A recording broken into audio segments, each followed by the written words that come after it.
UnderCrete by Noon. An Undertale AU. UnderCrete is a sub-story of the Bridge Jumpers multiverse AU.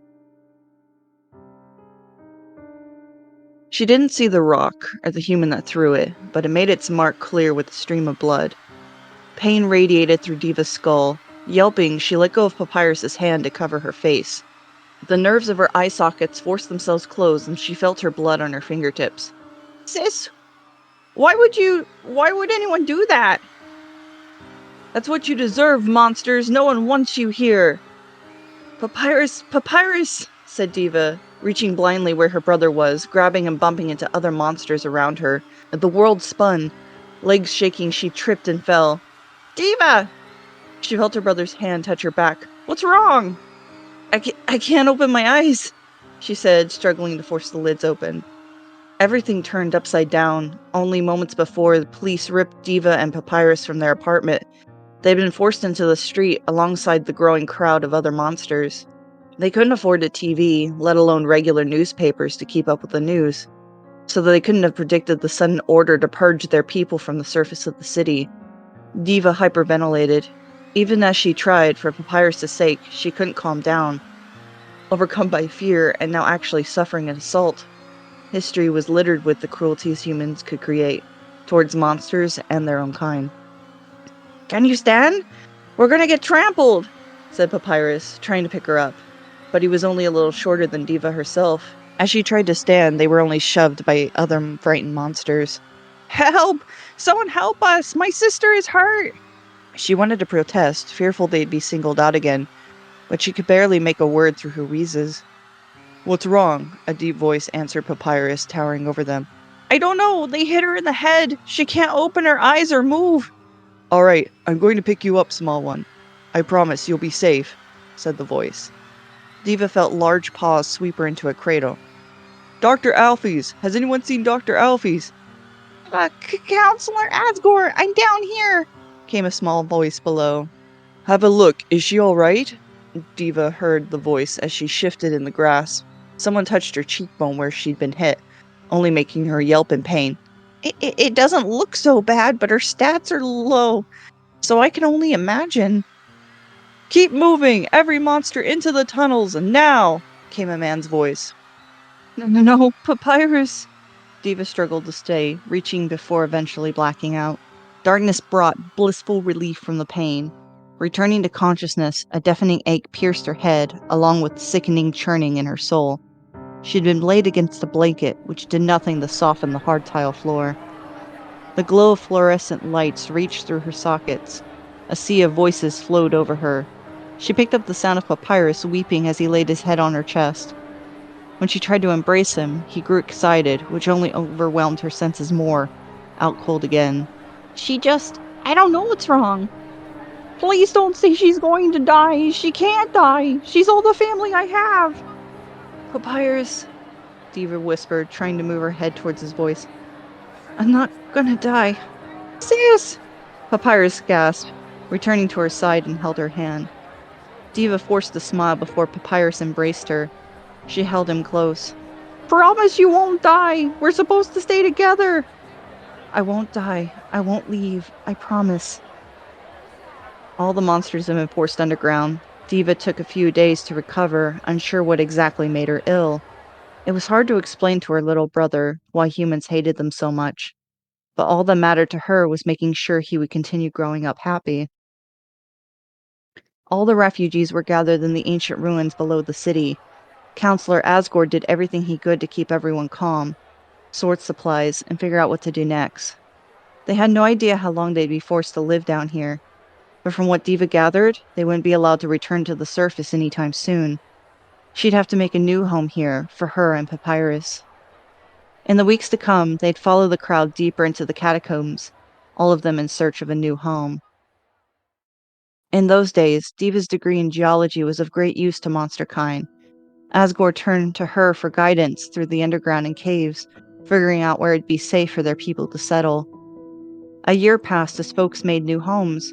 They were all at the mercy of humans for food and supplies, which meant for the foreseeable future they could only attempt to return to humanity's graces. Fearful that devoting too much time to public service would detract from Papyrus's well-being, Diva retired with her brother to Froston. She needed a way to continue earning money, food, and other essentials for them. So she did what she felt she could do. Take care of Papyrus by day, singing Grilbies by night. Dive bars became a regular industry in the Undercity. As it was illegal for monsters to go to the surface, the bars and markets became the primary exchange. The only way monsters could survive. Life had only gotten harder, but for Diva all that mattered was keeping Papyrus happy. The young skeleton struggled with making friends. When her brother did manage to bring a monster friend home, she tried to hide away so not to interrupt them. But these friendships never lasted, and as Papyrus grew to tower over everyone in town, the friendships stopped altogether. "Sister, Diva, look at what I found at the garbage dump! A real skateboard!" "A skateboard?" said Diva, pausing her sewing. Papyrus had been asking for a skateboard since he saw the kids in town playing with them. But one, she hadn't been able to find one large enough for him, and two, she feared he still might attempt to make friends with people younger than him. "Yes, I'm going to fix it and learn how to skateboard, and I'll finally be popular." She felt helpless to caution him as he gleefully ran to his room, bored over his head, giggling all the way. So difficult was it to find these moments of joy, she couldn't bring herself to spoil his dream. Before she knew it, he bolted out the door, the skateboard crudely repaired with duct tape. "Oh dear," she said before shortcutting out to follow him.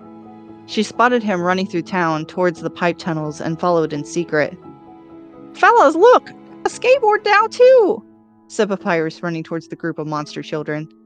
"Oh no, it's Papyrus again," one of the kids groaned. Diva hid behind a cluster of pipes, crossing her fingers. "Please let Papyrus make one friend." "No, wait! Just give me a chance! Look!" said Papyrus, placing the board down. He hopped on with reckless abandon, his weight shifting quickly as Diva feared the board being too small for him. "Hey you! Why are you spying on the local kids, huh?" came a voice behind Diva, startling her. With a yelp, she turned around to see a female fish monster wearing an array of safety gear and armor. "Oh, so sorry. I was checking up on my brother. Papyrus?" Diva gasped as she heard Papyrus scream. Though he was keeping his balance on the tiny board, he'd pushed it too hard, hitting a patch of ice and racing further into the tunnels. The children laughed out of spite. "Hang on, I'll get him," said the fishwoman, running ahead. But Diva wasn't going to wait on this stranger. She shortcut ahead, twice, to get ahead of her brother. "Papyrus, hold on!" she called, looking around. "Sis, look out!" cried Papyrus, racing to hit her. Panicking, she stood in the way in a desperate attempt to catch him.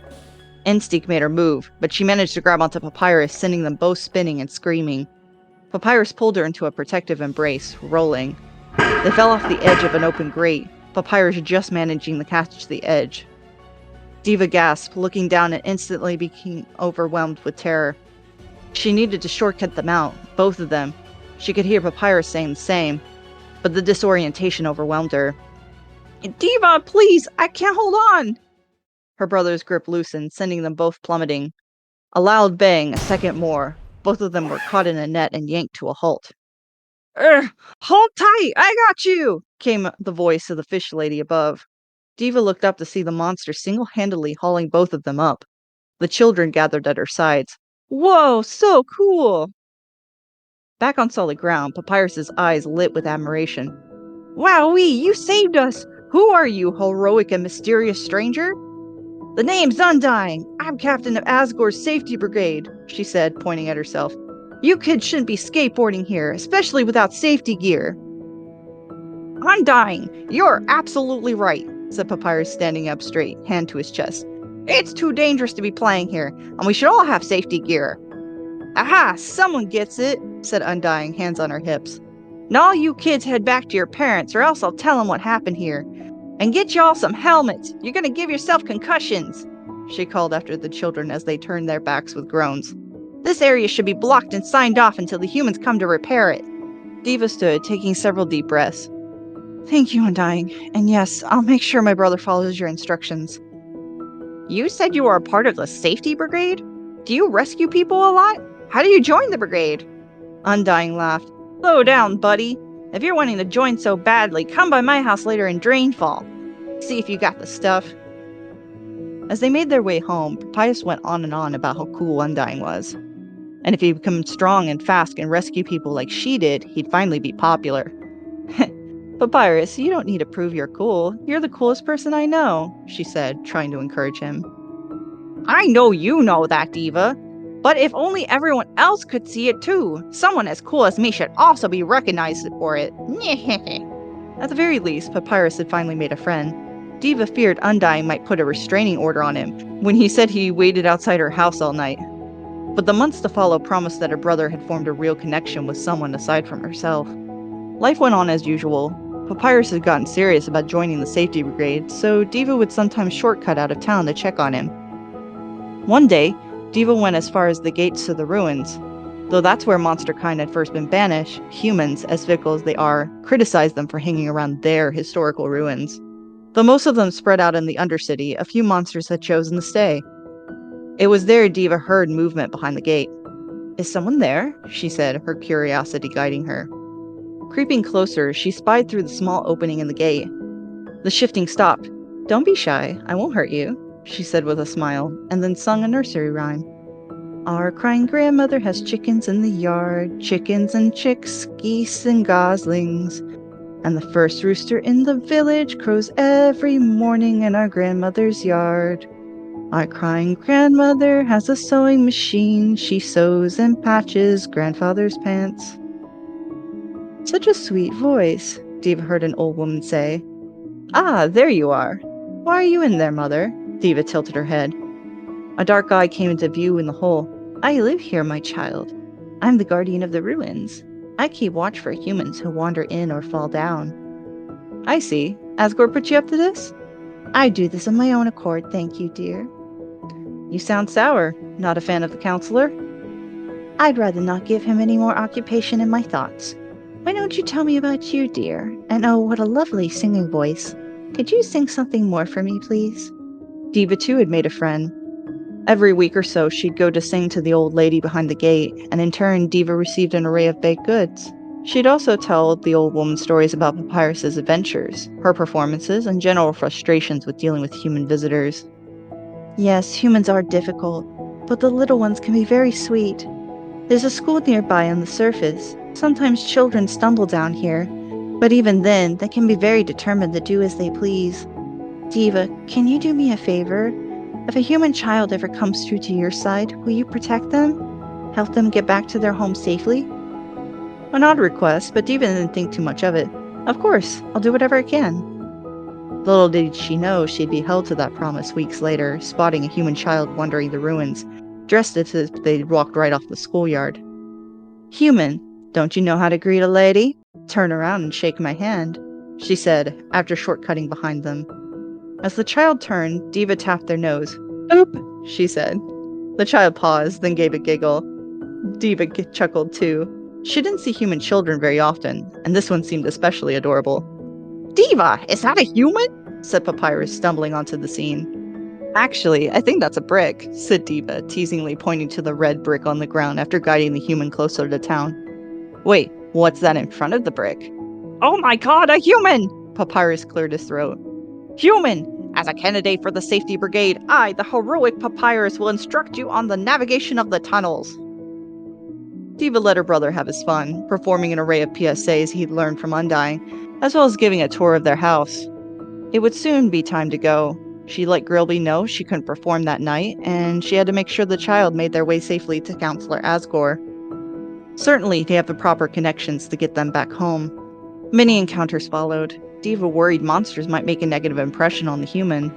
However, they seemed to enjoy exploring the Undercity with her, and an excited Papyrus couldn't help but call frequently to check up on them. Soon enough, they arrived at Dr. Alfie's studio.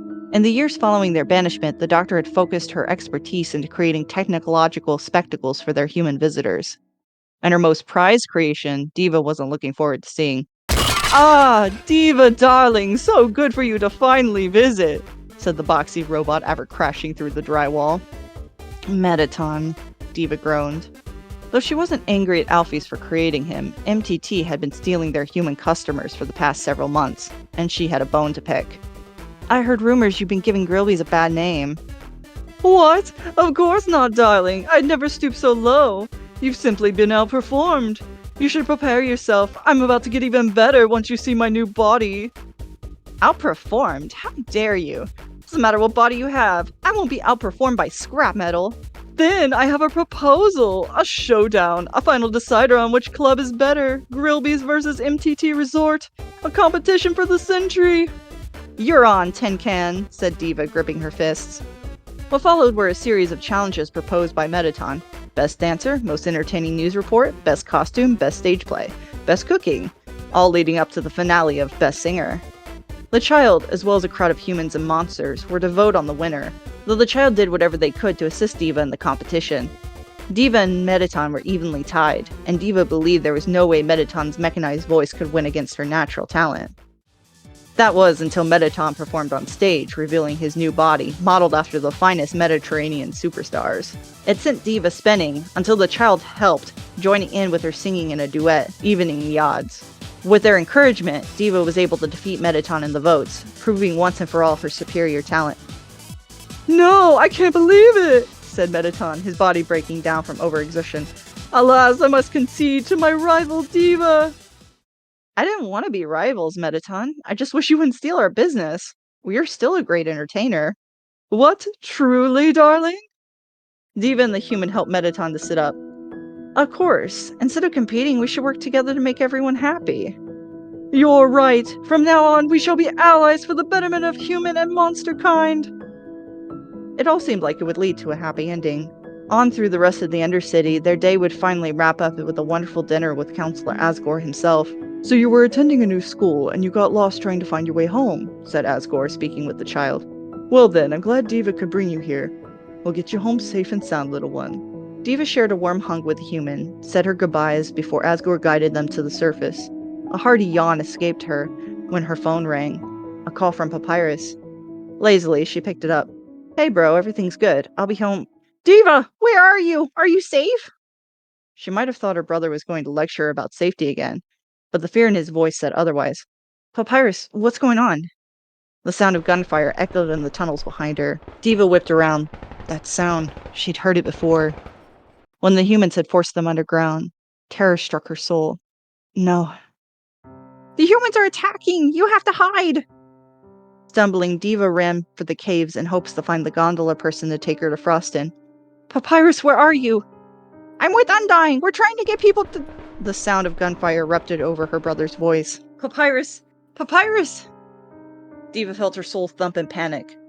She shortcut down to the cave, tripping as she came to the edge of the water where the gondola waited. Take me to Froston, now! She said. The gondola person whisked her away as quickly as magic could muster. As they passed the ports, screams and gunfire echoed the stone walls. Diva's greatest nightmare had come to pass. When they arrived in Froston, the port had been crowded with monsters attempting to escape. The gondola person feared drawing closer, for their boat would be capsized by the panicking monsters. Only a few seconds more, bullets ripped through the crowd, turning several monsters to dust. Breath held, Diva shortcut to shore among the tangle of pipes. She reached for a phone, attempting to call Papyrus. He didn't answer. Tears came to her eyes as she knelt in the shadows, praying. Shrieks filled the air. Diva covered her ears. Eventually all went silent. Shaking her head, she could hear the footfalls of humans hunting in the darkness. Her phone rang. Beams of flashlights passed over the pipes. Diva answered quickly but didn't speak. Diva, are you there? It's Undying! Papyrus is here with me and Drainfall. He's asking for you. Diva, where are you? She had to hang up, fearing the humans could hear the voice on the line. Sure enough, she heard one of them draw closer. There was no other choice. She had to defend herself. Tossing aside her tangled wig, she summoned magic crystals and... As the armored soldier came into view, she pelted him with 20 crystals, 10 more to finish him. It attracted the attention of the others. Summoning a geode blaster, she hopped on and flew out, blasting through the platoon of gunmen. She ducked from the hail of bullets, pumping her magic to maintain the blaster as it flew through the tunnels and the decimated settlement of Froston. However, she couldn't maintain it for long. Growing exhausted, she let the blaster disappear and continued to run on foot. Crossing the various steel bridges, she eventually found other monsters gathered together, Undying and her brother with them. Papyrus! She called, running into his arms. Diva, you're not hurt! He said, hugging her back with one arm. As she pulled away, she smelled blood. His blood. Eyes fell upon where Papyrus's right arm should be, now a bandaged stump. She looked up at him, seeing dark circles under his sockets. It turned to dust. One hand covered her mouth, the other reached for his injury, but retracted as Undying's voice rose over them. We'll head to Tem Market. There should be a way to get to the surface. From there, we won, and we keep running until we can't anymore. Everyone has to fight to stay alive. Murmurs grew over the crowd. The surface? We're rats in a cage. They'll hunt us down one by one if we stay, said Undying before looking to Diva. Diva nodded. It did seem like the only way. However, they were heading to their slaughter. Passing through the halls of Echo Moss, they arrived at Tem Market, only to find the human soldiers already there. Chased back, the moths repeated the sounds of their voices and footsteps, betraying them. Undying stayed behind, trying to give the others a chance to hide, never to be seen again. Holding Diva's hand, Papyrus ran for one of the forgotten aqueducts, where they hid under the pouring water. Both held a deathly silence as haunting echoes of dying monsters reached them. They stared at each other, wordless and horrified. Only after what seemed like hours of silence did Diva dare to get out her phone and check through the numbers. But no matter who she texted, nobody answered. What do we do? Said Papyrus as quiet as he could. Diva shook her head. What could she? A loud blast deafened her as a bullet shattered Papyrus's skull. Grabbing Papyrus, she fell with him to the ground. He was still moving. Hand gripping her back in pain, jaw twitched and gasped before he dusted. Something deep in Diva's soul snapped, like a violin string pulled too tight until it could take its fate no longer. If Papyrus was dead, her brother, the only thing worth living for in this world, she was dead too. Her eyes caught the lights in the dark, the low murmur of human voices, every misguided footstep as they made their approach. If she was gonna die, she at least drag every single human bastard she could to hell with her. Before the light found her behind the falls, she rolled off into the darkness. Moments later, a rain of crystals like arrows fired from a vengeful army rained from above. Lights moved chaotically. Guns fired and bullets ricocheted off stone. Diva's pink eye lights flashed in the dark. The prey became the predator. And she would not stop until the entire Undercity filled with human blood. Clothes coated and crusted in red, her body shook with adrenaline. With each kill, she felt stronger than before. Faster. Her hits were more true and powerful. Her shoes squished and leaked crimson as she returned to the sanctuary of an ancient church. False yellow light illuminated her form. She heard something behind her, whipping around to throw an array of crystals. A human stood there, red hair, a black dress with red stripes. But as the crystal struck him, he seemed to phase into a hologram, the attacks passing right through. Strange world line. Diva charged, throwing more attacks and summoning a dozen blasters. But this human wasn't like the others. He dodged every assault, at times disappearing completely, his skin unnaturally pale, his eyes shimmered red. He came in close, tapping her arms and legs with his fingers, suddenly making them numb. Collapsing to the ground, Diva gasped, looking up at the strange boy in a bewilderment and fear. A world where even when the human does everything right, the monsters still die. What kind of sadist would make such a thing? Who the hell are you? Diva's voice trembled. Me? Oh, you can call me player. His smile soft and relaxed.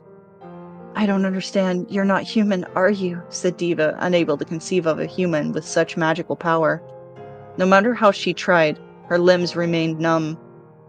It depends on what you define as human. If you're asking if I'm like the men you killed, no. I'm a god compared to these entities. Why? She shook her head, tears falling from her eyes. Why was he different from the other humans? Why did he know what was happening? What did he want with her? I suppose the why doesn't matter. All that matters is that you're the last monster left, and when you die, this world will hold no further purpose and disappear.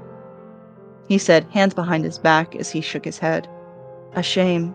This place really seemed like it had something going for it. But there's no resets here. If you remain, it'll be as if none of this happened. Your suffering and your loss will be for nothing. He circled her, hand to his chin. I suppose I do feel empathetic for you, so I have a proposal. Waving a hand, the hologram of a red-stained glass door appeared before solidifying into reality. Feeling returned to her limbs as she fell forward, gasping.